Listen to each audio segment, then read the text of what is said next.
ஊழல் கட்சிகளாக நீங்கள் குறிப்பிட்டுள்ள கட்சிகளும் அதை சார்ந்த கட்சிகளுடனும் நாம் கூட்டணி வைக்க மாட்டோம் என்று நீங்கள் பகிரங்கமாக அறிவிப்பீர்களா? அறிவிச்சுட்டா போச்சு.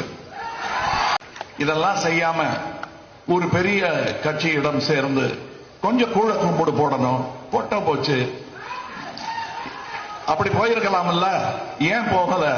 அப்ப மக்கள் ஆட்சியாக அது மலராது என்ற நம்பிக்கை எனக்கு இருந்தது. ஆக கயவர்களுடன் கூட்டணி வைக்க மாட்டோம் என்று கண்டிப்பாக சத்தியம் செய்து கொடுக்கலாம். திருடர்களுடன் கூட்டணி வைக்க மாட்டேன் என்று தைரியமாக சத்தியம் பண்ணி கொடுக்கலாம்.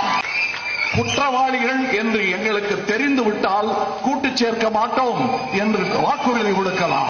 கூட்டமெல்லாம் குடும்பமாகிவிடாது, அது கலைந்து விடும். குடும்பம் 70 வருடமாக 75 வருடமாக கட்டி காத்த குடும்பம் இது. அதில் நானும் ஒருவனாக இருப்பதில் நான் முதலில் சொன்னது போல் சந்தோஷம்தான் எனக்கு.